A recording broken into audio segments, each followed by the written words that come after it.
तो चलिए, कल हमने लोगों ने इसका पार्ट 1 देखा था अनुपात का, आज हम इसका पार्ट 2 देखना चाहते हैं। ठीक है, तो देखिए घन अनुपात होता है। घन अनुपात क्या होता है? जब दो अनुपातों का घन करके लिखते हैं तो उसे घनमूल अनुपात कहते हैं। तो देखिए जैसे 1:8 का घन मूलानुपात क्या होगा। तो देखिए जैसा कि आप देख सकते हैं, यहाँ पर हमने 1 लिखा, उसका वर्गमूल लगाया और इसको जो है 3 यहाँ पर अगर होगा तो वो घन मूलानुपात होगा। तो देखिए 1 रूट अनुपात 8 रूट, तो इसका देखिए क्या होगा, 1 का तो घन करेंगे तो 1 ही होगा, और 8 का जब हम घन करेंगे तो 8 को हम किस तरीके से लिख सकते हैं? 8 को हम इस तरीके से लिख सकते हैं ना, यही घनमूल होता है। तो देखिए जब इसमें ये इसका घन होगा तो घन में से 1 हम निकाल लेंगे तो ये हो जाएगा 1:2।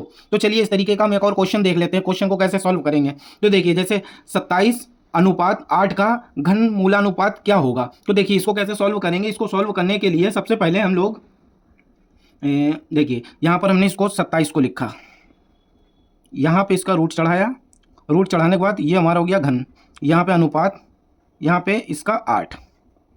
ठीक है, तो इसको इसका मतलब ये होता है 3 गुणा 3 गुणा 3, 3 3 9 होती हैं 27, और इसका मतलब होता है 2 गुणा 2 गुणा 2, 2 दूनी 4, 4 दूनी 8। यही तो इसको तोड़ेंगे तब यही आएगा, तो इस जोड़े में से एक एक हम लोग निकाल लेंगे, तो ये हमारा हो जाएगा 3:2। यही हमारा इसका राइट आंसर होगा। इसमें एक और तरीके का आपसे क्वेश्चन पूछा जा सकता है जो हमें अक्सर थोड़ा सा कंफ्यूज कर सकता है, तो आप लोग बिल्कुल भी कंफ्यूज ना हो। तो देखिए कंफ्यूज करने का क्या तरीका होता है। देखिए 1:3 का घन अनुपात कितना होगा। देखिए यहाँ पर घन पूछ रहा है ना कि घन मूलानुपात, इसलिए यहाँ पर इसका हम घन करेंगे ना कि इसके ऊपर रूट चढ़ा देंगे। तो इस चीज़ में आप लोग बिल्कुल भी कंफ्यूजन ना हो। तो इसके लिए देखिए हम लोग क्या करेंगे, इसका जब हम लोग पूछेंगे तो 1:3 का घन अनुपात बराबर, तो 1 का क्यूब अनुपात 3 का क्यूब। जब हम इसको तोड़ेंगे, जब हम इसकी जो है ना गुणा करेंगे तो देखिए ये 1:27 आएगा। तो इस चीज़ का आप लोग विशेष ध्यान रखिए कि जब भी पूछा गया जाए क्वेश्चन को रिपीट करके जरूर आप पढ़िए कि क्या हमसे पूछ रहा है, क्या मुझे बताना है। इसलिए कतई भी कंफ्यूजन आप लोग पैदा ना करें।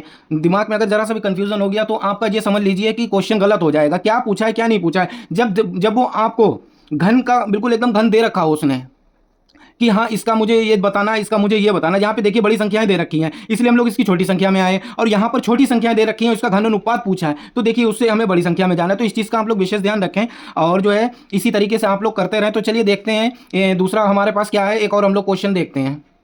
देखिए आपका जो चौथा अनुपात आता है उसको बोलते हैं मिश्रित अनुपात। मिश्रित अनुपात में क्या होता है, 2 या 2 से अधिक अनुपातों के प्रथम पदों का गुणनफल तथा द्वितीय पदों का गुणनफल का अनुपात मिश्रित अनुपात कहलाता है।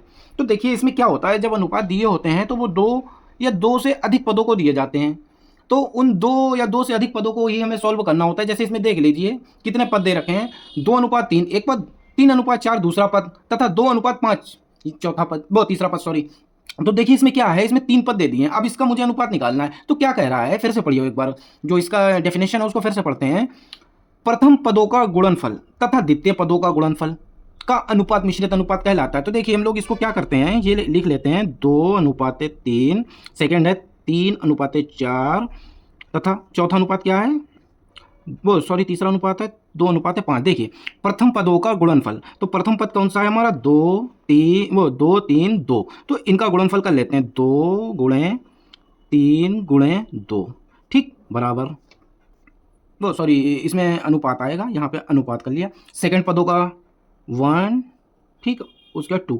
देखिए इसका अनुपात क्या है, 3:4 गुणा और ये 5। अब इनका हमें गुणा करना है, तो क्या गुणा निकलती है, 3 दूनी 6, 6 दूनी 12। तो देखिए ये आ गया 12:3 चौक 12, 12 पंजे 60। अब इसको हम और सॉल्व कर लेंगे, तो 12 कम 12, 12 पंजे 60। यही हमारा इसका आंसर हो जाएगा। तो आपको हमारी वीडियो कैसी लगती है मुझे कमेंट करके ज़रूर बताएं, और मुझे फॉलो करना ना भूलें। और आप लोग कहाँ कहाँ से देख रहे हैं प्लीज़ मुझे ज़रूर बताएं। आपको मेरे द्वारा दी गई जानकारी कैसी लगती है तो मुझे ज़रूर बताएं। चलिए मिलते हैं आपसे अगली वीडियो में अगले पार्ट के साथ, और आपको कुछ नया बताएंगे जिससे आपको रेलवे में और ज़्यादा ज्ञान प्राप्त हो सके। तो मिलते हैं आपसे, नमस्कार।